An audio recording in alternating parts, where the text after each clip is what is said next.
कठोपनिषद में सब में जैसे पहले हर उपनिषद में एक शांति पाठ होता है, कठोपनिषद का भी शांति पाठ है। सहना भवतु सहनौ भुनक्तु सह वीर्यं करवावहै तेजस्विनावधीतमस्तु मा विद्विषावहै। देखो, कठोपनिषद जब हम कोई ग्रंथ में प्रवेश करते हैं तो उस ग्रंथ का नामकरण को भी हमको ध्यान में रखना है। ये ऐसे नहीं है कि कुछ भी मन में आया नामकरण कर दो, नहीं। विषय के अनुसार नामकरण होता है।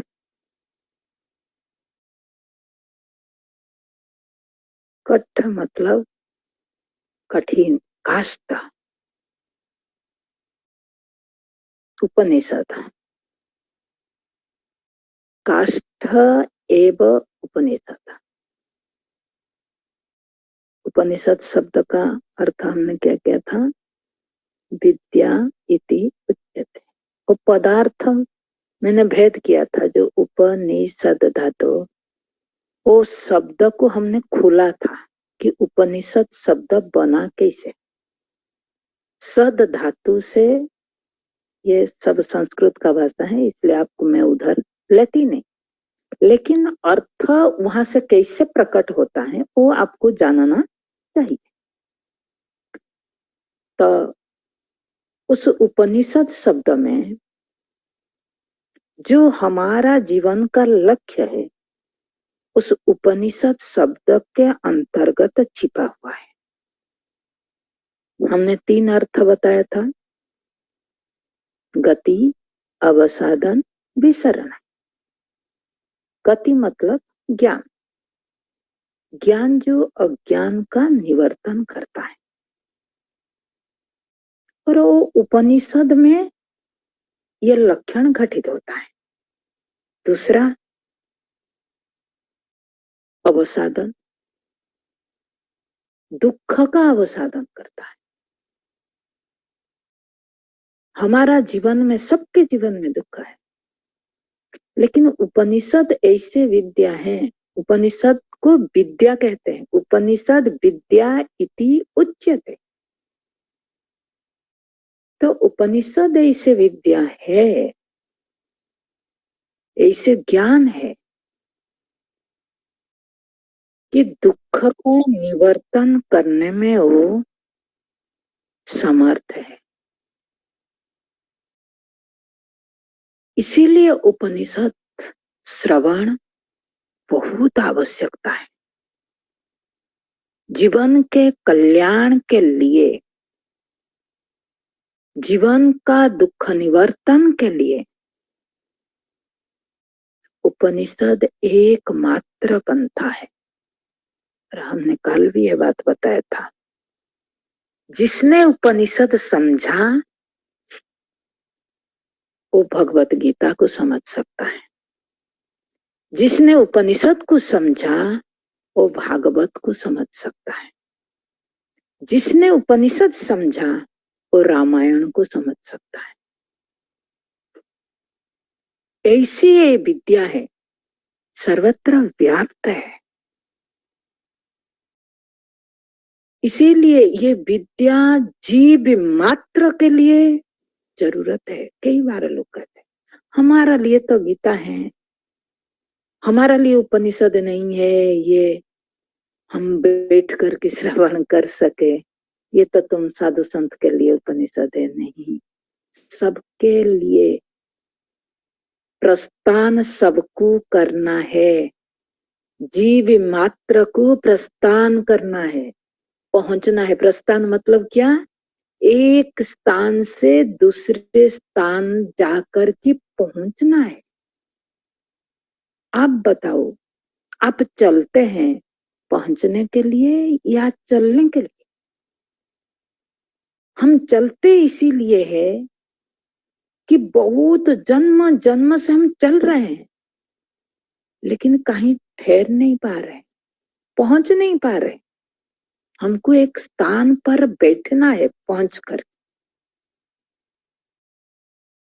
तो उसके लिए जिस साधन का आवश्यकता है, जिसका आश्रय लेकर कि मैं पहुंच सकूं, उसी को कहा गया प्रस्थान, गौण रूप से। और उसमें उपनिषद, भगवद गीता, ब्रह्म सूत्र। इसीलिए जीते जी जरूर इसको श्रवण करना चाहिए, जितना हो सके जीवन में श्रवण को प्रायोरिटी दो। ये हमेशा ये अपने अंदर अगर कोई कामना है, यही कामना रखो, मेरे जीवन में श्रवण कभी न छूटे, कुछ भी हो जाए मुझे ऐसे विद्या प्राप्त होता है। मैं श्रवण कुछ भी और किसका भी मैं नहीं बोल रहा, जो प्रस्थान के लिए है, मेरे दुख निवर्तन करने वाले विद्या है, उस विद्या को मैं श्रवण करो, सुनो, जानू कैसे निवर्तन होता है। और प्रामाणिकता से उपनिषद बताता है, क्योंकि इस विषय में और कोई प्रमाण नहीं है कि कोई चीज है जो आपका दुख का निवर्तन करे। आज तक हमने बहुत सारे साधन अपनाया, कर्म को अपनाया, संबंधियों को अपनाया, वस्तु सामग्री को अपनाया, क्या नहीं अपनाया बताओ? किसी स्थान विशेष को अपनाया कि ये स्थान में रहने से दुख नहीं होगा, उस स्थान पर रहने से दुख नहीं होगा। नहीं, कोई भी साधन आज तक मेरा दुख निवर्तन कर नहीं पाया, क्योंकि दुख का कारण है अविद्या,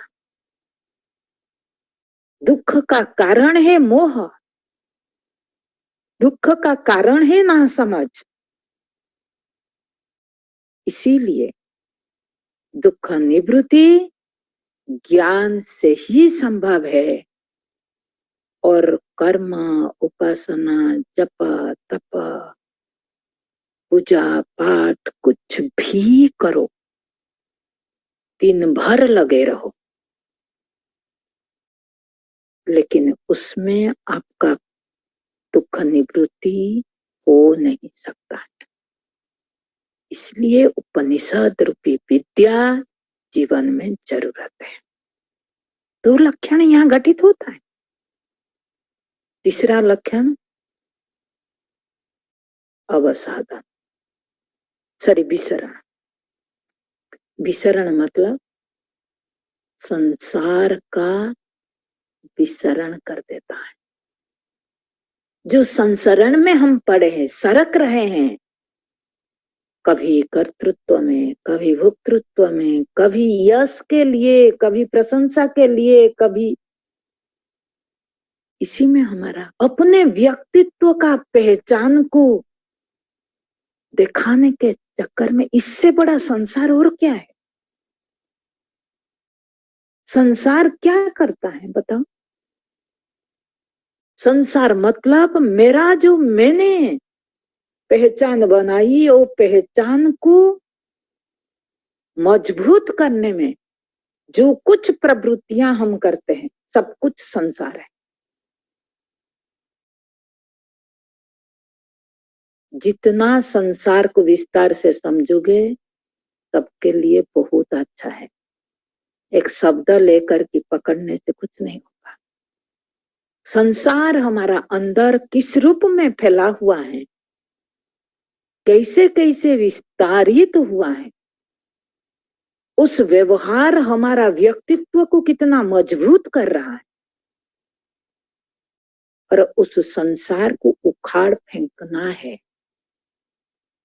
अगर उस संसार को कोई उखाड़ करके फेंक सकता है, वो ब्रह्म विद्या उपनिषदिक विद्या में हो सामर्थ्य है और किसी में नहीं है। इसीलिए उपनिषद जीव मात्र के लिए श्रवण की जरूरत है। आप लोग अपने आप को क्या खुदार्थ मानना चाहिए? लोग ढूंढते हैं, मिलता नहीं उपनिषद सुनने के लिए। हम लोग को गुरुकुल जा करके बैठ करके, और उसका तो लाभ बहुत होता है। मैंने इसीलिए बोलती हूँ आप भी उस भावना से बैठो और श्रवण करो, नित्य निरंतर श्रवण करो।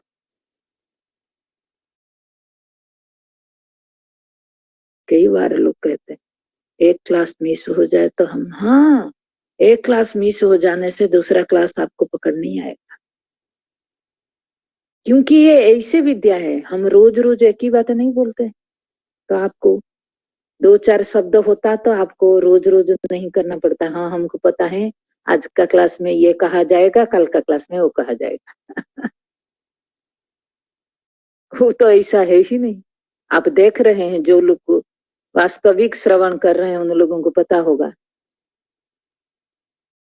इसीलिए रेगुलरिटी और ध्यान से श्रवण करो। और मौका दिया है ईश्वर घर में बैठ करके, एक उस भावना से, एक विनम्र भावना से, अपना शरणागत के हिसाब से बैठ करके श्रवण करो। उपनिषद के प्रति वर्ण करके श्रवण करो, देखो जरूर प्राप्त होगा। इसीलिए ये समझना नहीं कि ये हमारा लिए नहीं। और कई बार लोग बोलते हैं उपनिषद के बिना हम गीता नहीं, मैं बोली ना, कितना भी करो नहीं समझ सकते। इसीलिए उपनिषद जरूरी है। उपनिषद श्रवणात्मक ग्रंथ है। उसको जिसी ने श्रवण किया वही मनन करने में समर्थ हो सकता है। तो ये जो कठोपनिषद है, कठा एवं उपनिषद, उपनिषद बड़ा कठ है, शुष्क है। काष्ठ का क्यों कहा? काष्ठ जैसे शुष्क होता है, माने यहाँ पर कोई भावना का खेल नहीं होता है, इमोशनल नहीं चलता है। नहीं नहीं, कोई बात नहीं। आपको समझ नहीं है, आपने सुना नहीं, कोई बात नहीं, आज नहीं सुना काद सुन लेना, ऐसा नहीं है। इसके लिए बहुत क्या, किससे काष्ठवत रहना है। काष्ठ जैसे कोई चीज आया तो प्रभावित नहीं होता है। हमें भी, मैंने ये चुना तो इसके लिए कोई भी परिस्थिति आए, कुछ भी मुझे प्रभावित करने के लिए आए, कोई संबंधी प्रभावित करने के लिए आए, मुझे काष्ठवत बैठ कर के श्रवण, क्योंकि ये विद्या विद्या तो कठिन नहीं है, लेकिन विद्या को प्राप्त करने के लिए कठिनाई, इसलिए भी कठिनाई है क्योंकि हमारा अंदर इंद्रिय संयमता बिल्कुल नहीं।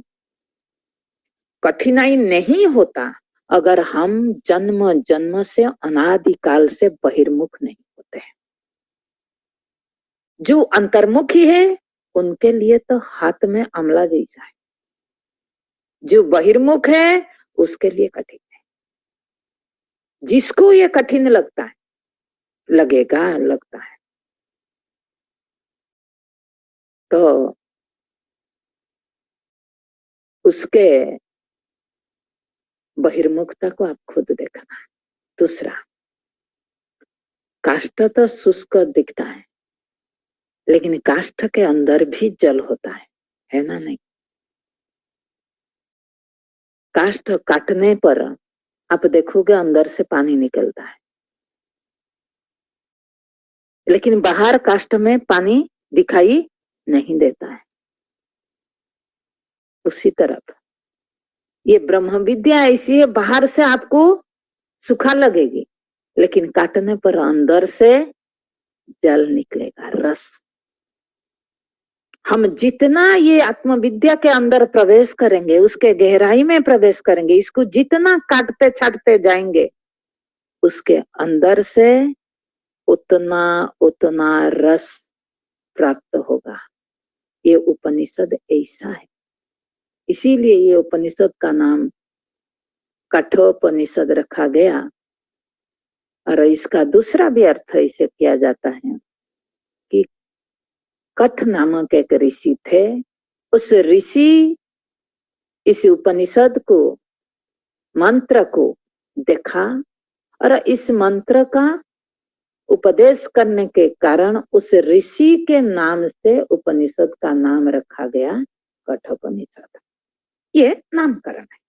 अब हम उपनिषद में प्रवेश, जैसे हर उपनिषद, हर ग्रंथ वेदांत में, हर प्रकरण ग्रंथ हो, भगवत गीता हो, ब्रह्म सूत्र हो या उपनिषद हो, सबका अधिकारी एक। अधिकारी में कोई प्रकार भेद नहीं कि उपनिषद श्रवण के लिए इसे अधिकारी, भगवत गीता के लिए इसे अधिकारी, बिल्कुल नहीं। एक ही जीव, योग्यता जिसके पास उपनिषद श्रवण करने का, उसी योग्यता वाला भगवत गीता। जो पूर्ण रूप से वेदांत का अधिकारी है, क्या है वो अधिकारी का योग्यता क्या होना चाहिए? साधन चतुष्टय संपन्न होना चाहिए। यह उपनिषद इसलिए नहीं दिया क्योंकि वो बात प्रकरण ग्रंथ में, आरंभिक ग्रंथ में दे दिया। तो तुमको ये लेकर के चलना है कि मेरे अंदर वो अधिकारित्व हो, तो मैं उपनिषद को श्रवण कर सकूं। वो योग्यता है या नहीं है? अगर कमी है, उसको पूरा करने के लिए प्रयत्न करना। विवेक, वैराग्य, साधन, सट संपत्ति, मुमुक्षुत्व। अरे सच बोलो, अगर जीवन में मुमुक्षा है, मुमुक्षा शब्द का अभिप्राय क्या है? आप बोल दोगे मुक्ति पाने का इच्छा, ठीक, ये सरल अर्थ। लेकिन मुक्ति मतलब क्या? छूटना। मुक्ति मतलब कुछ पाना नहीं। जो चीज मेरे पास है उससे मुझे छूट जाना, वो मुक्ति है। जो मुझे बंधन लग रहा है, उससे मुक्ति पाने का। तो इसीलिए जिसके अंदर ये प्रवृत्ति है, छूटने का इच्छा है, देह मुझे बांध रहा है ना? नहीं, देह है तो देह संबंधियों के पीछे में भागता रहता। अरे वो जितना मैं उसके पीछे भागता हूँ, उतना बंधते जाता। कैसे बंध जाता हूँ? बाहर नहीं दिखता है, अंदर से। जिसको आप बोलते हैं मेरा रेस्पॉन्सिबिलिटी, गाना गाते हैं, भजन लिखते हैं, हमारा तो रेस्पॉन्सिबिलिटी कि बुढ़ी बूढ़ा होने तक मेरे बच्चे, बच्चे के बच्चे को खाना बना करके खिलाना। बहू बना नहीं, बहू तू बैठ, मैं बना दूं। बच्चे को पालना नहीं, नहीं तू बैठ, मैं कर लूं। क्यों? उसी में मेरा कल्याण होगा। बेटी, बेटा, ये इसी के पीछे हम कब तक उनका सेवा करोगे? सेवा करना है तो ब्रह्म विद्या का सेवन करो। यही वास्तविक सेवा है। मौका दिया है ईश्वर, उसको गवाओ मत। दुनिया का सेवा करने दुनिया तुम्हारा प्रशंसा करने वाला नहीं। जिसी का तुम सेवा करते वही निंदा करते। रोज सेवा करो, एक क्षण तुम्हारा तबीयत खराब हो जाए, उठोगे नहीं, उस दिन देखो हालत। तुम कैसे हो क्या हो उनका मतलब ही नहीं, बस मेरे काम हो जाना चाहिए। जिसके पीछे तुम भागते हो, जिसके भय से भयभीत होकर के उनका सेवा करते, मेवा लेने के लिए, वो खुश रहे, आनंदित रहे। खुद दुखी होकर के किसके आनंद देने के लिए नहीं दे सकते हम। इसलिए ये बात को ध्यान दो, ईश्वर ने दिया है, समय दिया है, मौका दिया है, उससे छूटने के लिए जिसके अंदर तड़प है उसको जरूर ये योग्यता आ जाएगा। जिसके अंदर मुक्ति पाने का इच्छा ही नहीं है, छूटने का इच्छा ही नहीं है, बांधने का खुशी है, तो वो कभी छूट नहीं पाए, वो कभी योग्यता हासिल नहीं कर पाए। सुनोगे, मैं मना नहीं कर रहा, हजार सुनो। स्वामी जी जो बोले थे ना, पत्थर बता रोज पानी में, लेकिन कुछ भी आपके अंदर पिघलता नहीं, तो कोई परिवर्तन दिखाई नहीं देता है, तो फिर फायदा क्या? फायदा हो जाएगा? कुछ नहीं होगा। इसीलिए अपने को पिघलने के लिए कोशिश करो, घी जैसे, बर्फ जैसे, उसको थोड़ा पिघलाओ, तपाओ। बर्फ कब पिघलता है? जब सूर्य के प्रकाश में तपता है। हमारा भी ज्ञान रूपी प्रकाश में जब तपोगे, तब ये पिघलेगी। और ज्ञान रूपी प्रकाश में किसको तपाओगे? अपने शरीर को, बुद्धि को। विवेक करोगे, मैं जो कर रहा हूं, जो सब कुछ सही है या गलत है, वो मुझे कहां तक ले जाएगा? वो जो मैं करती हूं वो प्रतिबंध है या मेरे लिए अनुकूल है? अपने आप को ये सब देखना, तब हमको उपनिषद का ज्ञान समझ आएगा। इसलिए जो अधिकारी वेदांत मात्र का एक ही प्रकार का अधिकारी है, अपने अंदर मुमुक्षुआ जगे, और वैसे मुमुक्षा जगे वो भूलना नहीं। छूटने का कैसे बोलेगी? जैसे मत्थे पर आग रखा हुआ कोई व्यक्ति, उसका अभिमुख केवल जलाभिमुख होगी, इधर उधर कहीं नहीं भटकेगा, है ना? नहीं है। आपका हाथ जल जाए, आप किसके पास दौड़ते? तुरंत जल में हाथ डुबा देते, पहले से प्लानिंग करके डुबाया आपने। हमें भी ब्रह्म विद्या के लिए आज से नहीं, कल से, परसों से नहीं, टाइम फिक्स होता है। क्यों ये सब करते हैं? क्योंकि हमारा अंदर मुमुक्षा नहीं, जब मिलता है हमें ऐसे करते हैं। मुमुक्षा है तो उसके लिए कोई समय, कोई काल, कोई दिन, कुछ नहीं। हाथ जल रहे हैं, जलने के महसूस, अगर जलन का महसूस आपको संसार से होता, तो आप ब्रह्म विद्या के साथ चिपक रहते हैं। जिसको ये जलन होता है, संसार जलन में जलता रहता है, वो जरूर ब्रह्म विद्या रूपी जल के पास अपना आग बुझाने के लिए दौड़ेगा। वही वास्तव में उपनिषद का अधिकारी, जिसको संसार अग्नि ज्वालावत न लगे, वो ब्रह्म विद्या को धारण नहीं कर सकता है।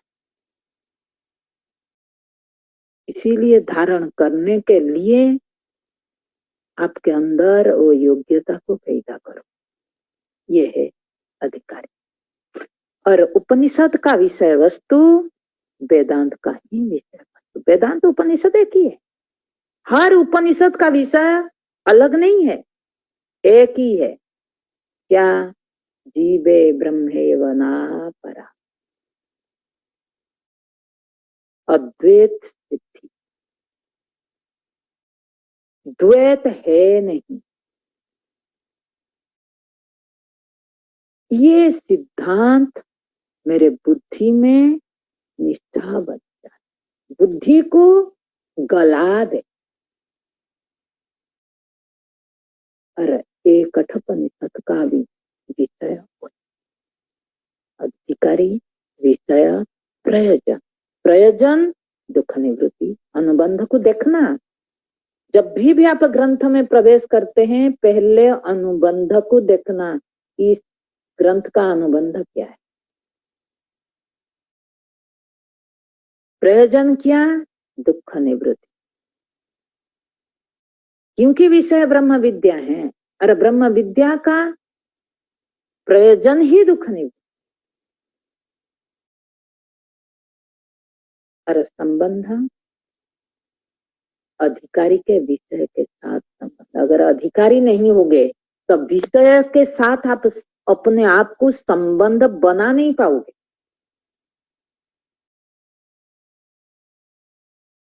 मैंने कई बार बच्चे को कहते हो, बच्चे लोग तक मैं बोलेगी जो सब्जेक्ट आपको कमजोर लगता है उसके साथ आप तादात्म्य करो, उसको ज्यादा समय दो, उसके संगत में रहो, बार बार जो समझ नहीं आ रहे उसको बार बार देखो।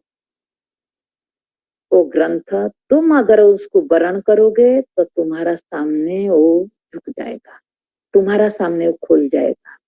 जैसे वात्सल्य प्रेम में जब बच्चा माँ की ओर देखता है, बच्चा का वात्सल्य प्रेम देख कर के माँ बच्चे के साथ अपना कपड़ा उतार करके दूध पान कराता है, उलटना हो जाता है।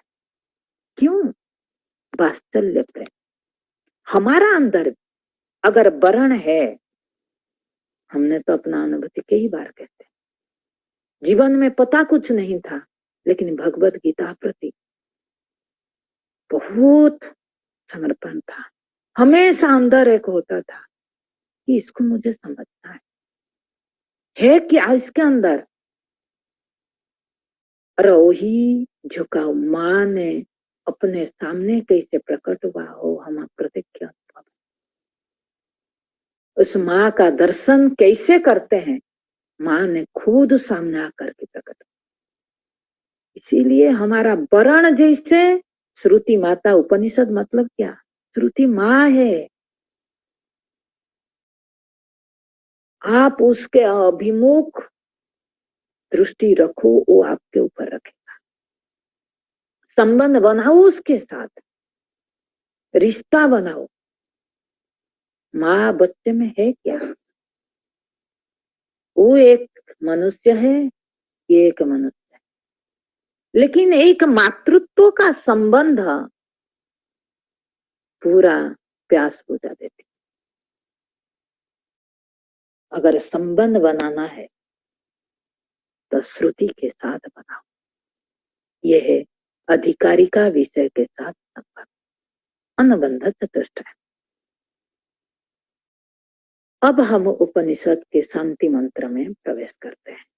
शांति मंत्र को मंगलाचरण कहते हैं। जब हम किस विषय में प्रवेश करते हैं कि हमारा अंदर, हम जब श्रवण करने के लिए बैठे हैं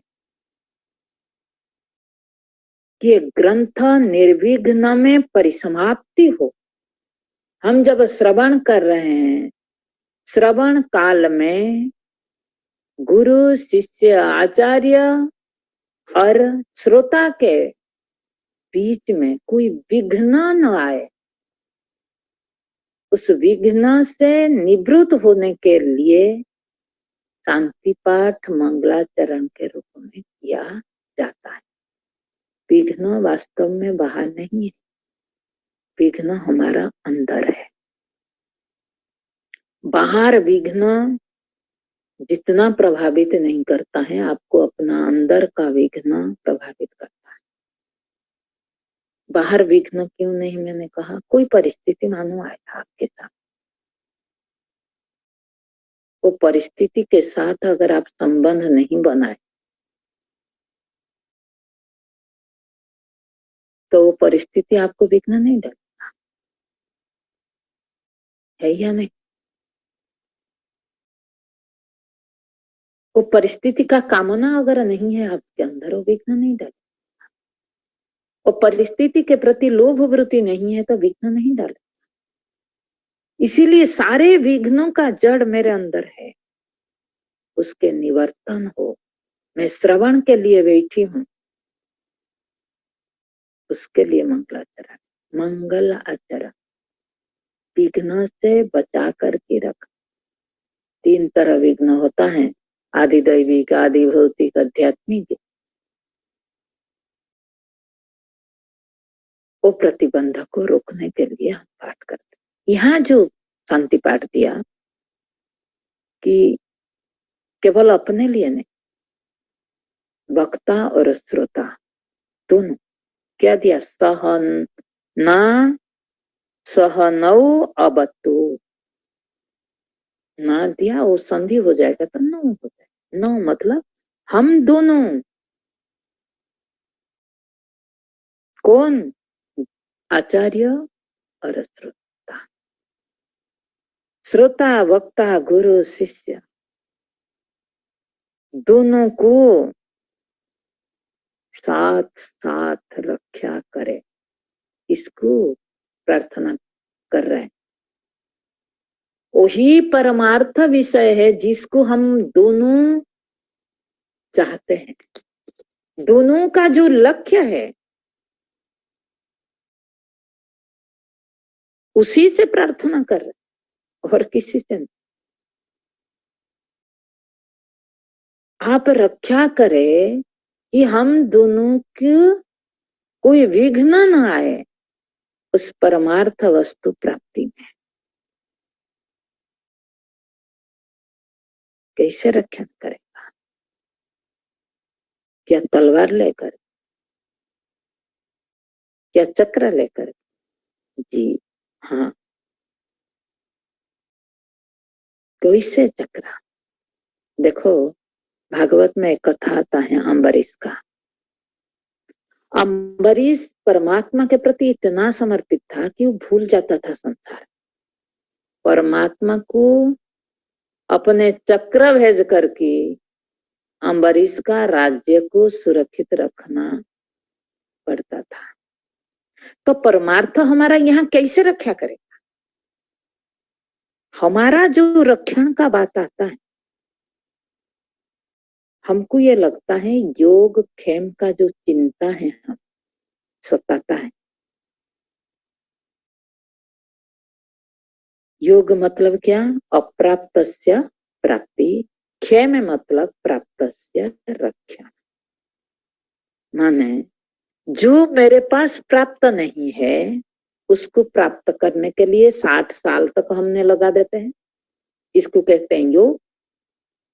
60 साल तक में जो धन कमाया, जो परिवार कमाया, जो कुछ किया, उसको संभाल रहे हैं, रक्षण कर रहे हैं, उसका रक्षा हम कर रहे हैं, उसको कहते हैं रक्षा।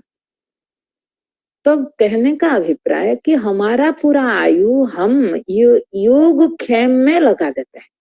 मुझे ये चाहिए, वो चाहिए, ये नहीं, वो नहीं।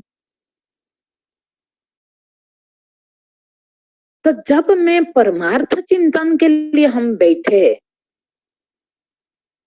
ये शरीर का रक्षा, शरीर के माध्यम से तो ब्रह्म विद्या प्राप्त करें। तो इसके रक्षण का चिंता, पालन का चिंता मेरे अंदर न रहे। प्रभु ऐसे परिस्थिति बना कर की रखे कि मेरे बुद्धि योग क्षेम का चिंता में न पड़े, बुद्धि परमार्थ चिंतन में लगे रहे। इसीलिए हमें रक्षण करे। सहना बबतु सहनौ भुनक्तु, भुनक्तु मतलब पालन कर। हमको पालन पोषण जिसमें हो, जिसका चिंता चित्तवृत्ति को विक्षेप करता है, जिसके कारण श्रवण सही नहीं होता है, श्रवण में विघ्न आता है योगक्षेम का चिंता। इसलिए प्रभु आप मेरे को कुछ नहीं चाहिए कि मेरे अंदर योगक्षेम का चिंता न हो, वृत्ति बहिर्मुख न हो,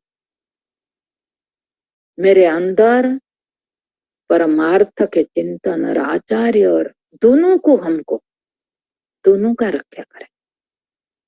मेरे आचार्य को भी उनका योगक्षेम का चिंता न रहे, हमें न रहे, एक दूसरे की सहयोग करके चले। क्या दिया, दोनों साथ साथ चले, कभी एक दूसरे के प्रति ऐसे सामर्थ्य प्रदान करो। आगे कहते सह वीर्य करवा वहे, वीर्य मतलब सामर्थ्य। प्रभु ऐसे सामर्थ्य दो कि मेरे गुरु उपदेश करने में हमें समर्थ, हमको समझाने में वो समर्थ हो और मैं समझने में भी समर्थ हुए। मेरे को इतना सामर्थ्य दो कि वो जो समझाते हैं मैं उसको समझ पाऊं। तो मतलब कैसे धरातल होना चाहिए। इसीलिए आप दोनों को संभालना, ऐसे कोई विघ्न न आए कि ब्रह्म विद्या से हट जाए, उनके लिए ऐसे कोई परिस्थिति न हो कि वो ब्रह्म विद्या प्रदान करने में उनको विघ्न हो, उनके लिए ऐसे परिस्थिति हो कि वो नित्य निरंतर ब्रह्म विद्या श्रवण कराए। हम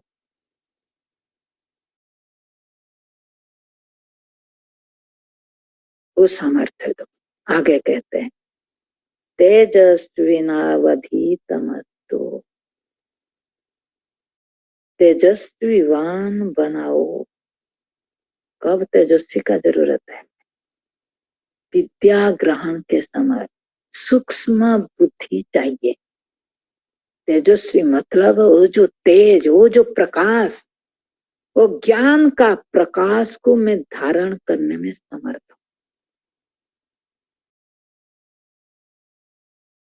बुद्धि में स्थूल विषय प्रभावित न करे,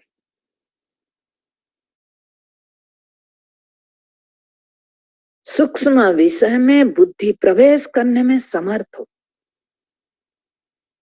इसलिए तेजस्वी नो अवधीतम अस्तु, ये तेजस्वीवान हमें बनाइए। माँ विद्वेषा वहे, आपस में दोनों के अंदर कभी स्वप्न में भी विद्वेष भाव न हो। गुरु शिष्य के अंदर मेरे गुरु के प्रति कभी द्वेष वृत्ति न हो, विद्वेष भाव न हो। जिससे मैं ज्ञान लेती हूँ उनके प्रति जीवन भर कृतज्ञ रहो, कृतज्ञ नहीं। हम तो कृतज्ञ हो जाते हैं, विडंबना है, दुख लगता है। कोई कृतज्ञ को कभी भी ज्ञान प्राप्ति होगा?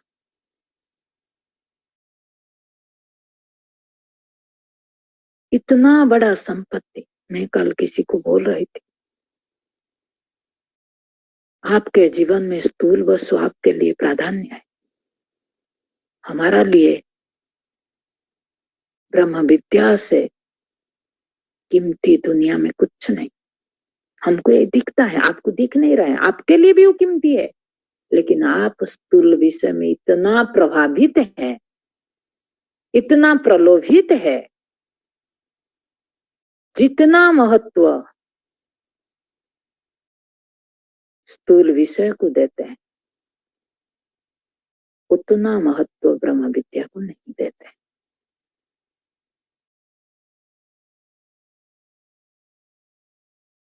जो देगा, जो देता है उसको जरूर ब्रह्म विद्या। सबसे महिमा चीज ये विद्या है, और जिसको ये विद्या मिला वही जानता है इसका महत्व कितना है। हम छोटी छोटी चीज छोड़ नहीं पाते, छोटी छोटी वृत्ति छोड़ नहीं पाते हैं, लोभ वृत्ति, संग्रह वृत्ति छोड़ नहीं पाते हैं।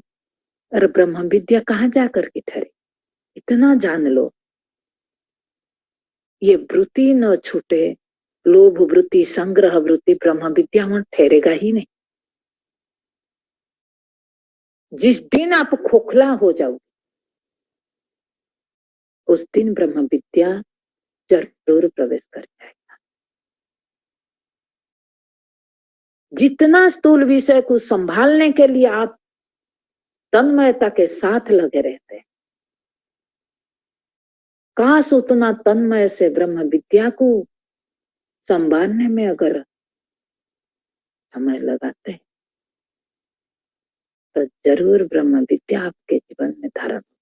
लेकिन ये जो जिज्ञासु साधक, मुमुक्षु साधक, वो प्रार्थना करता है, प्रभु हमारा अंदर है अवगुण, लेकिन आप कृपा करें, मैं चाहता हूं मेरे अंदर ये अवगुण न रहे, कभी गुरु के प्रति विद्वेष न रहे, जीवन भर ज्ञान लिया वो कृतज्ञता को कभी न भूले। उनका सुरक्षा व्यवहारिक, जब भी मुझे मेरा जरूरत पड़े मैं खड़े रहूं किसी भी रूप में, ये कृतज्ञता है। हमारा अंदर वो कमी है, इसलिए ब्रह्म विद्या नहीं मिलता है। आप खुद अपने अंदर देखो, और गुरुकुल निवास से ये सीख मिलती। गुरु शिष्य का जो संबंध है ना, मैं सच बोलूं, खाली ऐसे नहीं किया गया, तुम्हें वो माता च पिता, तुम्हें वो बंधु च सखा, तुम्हें, ये सारे शब्द अगर किसी में है तो गुरु में है।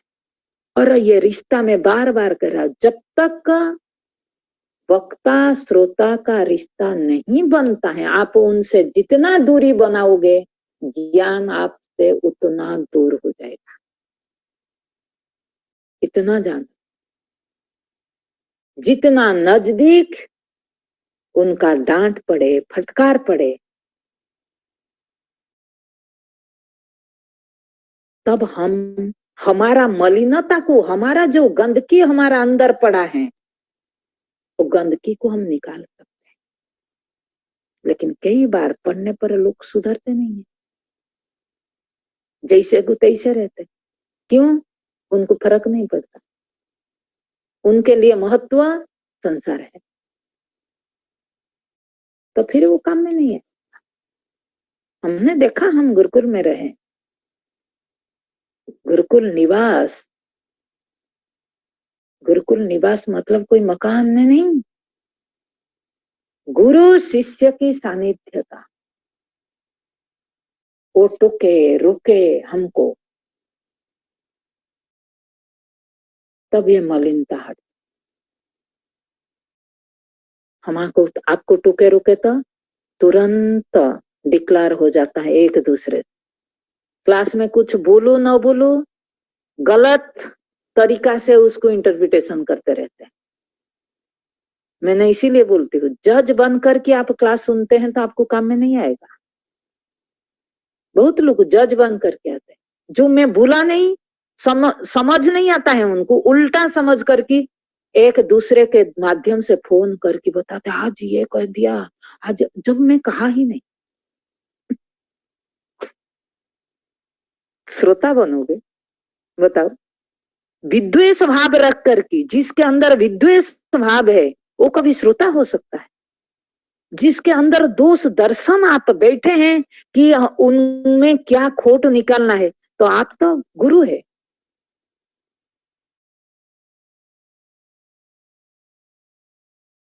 हम अगर खोट निकाले, गलत किया सही किया, आपको इतना ज्ञान है तो आपको तो श्रवण का जरूरत नहीं।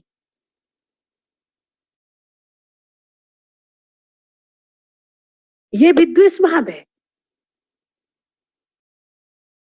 इसीलिए बहुत सावधानी पूर्वक सुनना। जो कहा जा रहे हैं कहीं मेरे अंदर तो नहीं है।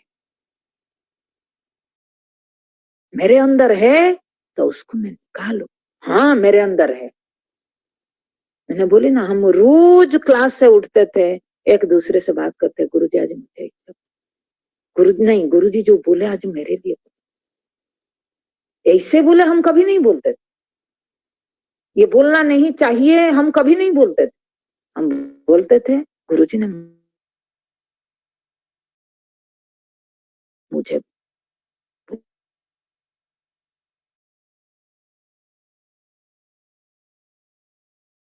गुरु तुम्हारा अंदर ठहराएगा, गुरु नहीं ठहराएगा। गुरु इतना करेगा, वो तो तुम पहले से ठहरे हुए हो वहां। तुम वहां उस मकान में पहले से रहे हैं।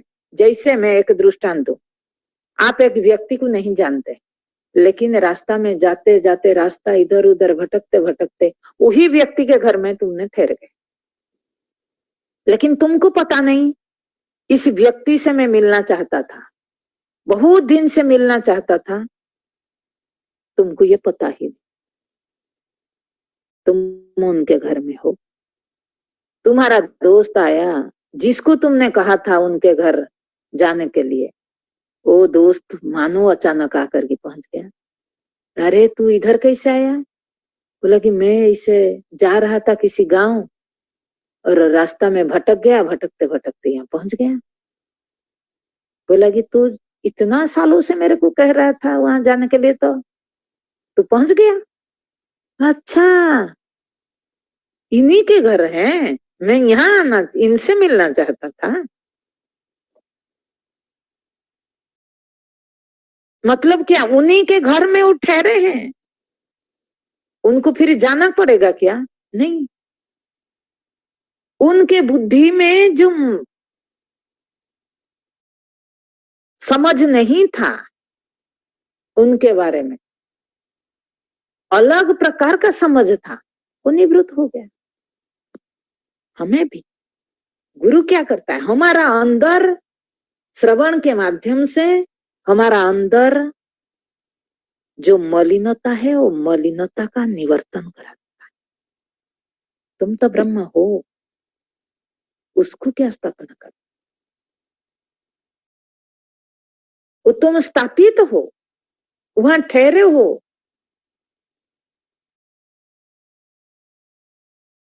मलिन के कारण हम देख नहीं पा रहे। हमारा कमी, हमारा मलिनता, हमारा जो अंदर, जो बाहर नहीं, अंदर जो पंच क्लेश से भर्ती, राग द्वेष अभिनिवेश अस्मिता अविद्या, ये जो सारे दोष है, उस दोष का निवर्तन करना है।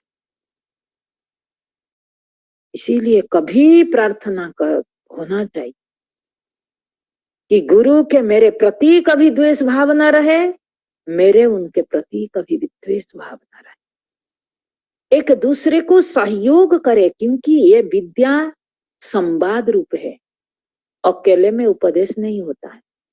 गुरु चाहने से नहीं होगा, शिष्य चाहने से नहीं, दोनों की संयोग से, दोनों की संबंध से ब्रह्म विद्या का उदय होता है। और ज्यादातर मैंने कई बार कहा, विद्या दिया नहीं जाता है, विद्या लिया जाता है। हमारा अंदर योग्यता हो कि मैं गुरु के पास जो विद्या है, मेरे अंदर ये कमी न हो, मैं कभी उनके प्रति द्वेष दृष्टि न रखूं, गलत फहमी न रहे उनके प्रति, गलत अवधारणाएं न बनाए स्वप्न में भी, तब वो विद्या मेरे पास आएगा। उसी के लिए ये प्रार्थना है। क्योंकि अगर उनके प्रति मेरे और कोई भावना रख कर कि मैं बैठूं, तो ब्रह्म विद्या मुझे प्राप्ति नहीं होगी। ये मेरे लिए विघ्न है ब्रह्म विद्या प्राप्ति में। इसलिए साधक प्रार्थना करता है, हम दोनों का संबंध को ऐसे बना करके रखो, कभी एक दूसरे के प्रति या एक कृतघ्न न बने, एक दूसरे के प्रति है या न रखे। इसी के लिए प्रार्थना है। ओम तत्सत। कल हम विषय में प्रवेश करेंगे। ओम पूर्णमदः पूर्णमिदं पूर्णात् पूर्णमुदच्यते पूर्णस्य पूर्णमादाय पूर्णमेवावशिष्यते। ओम शांति शांति शांति।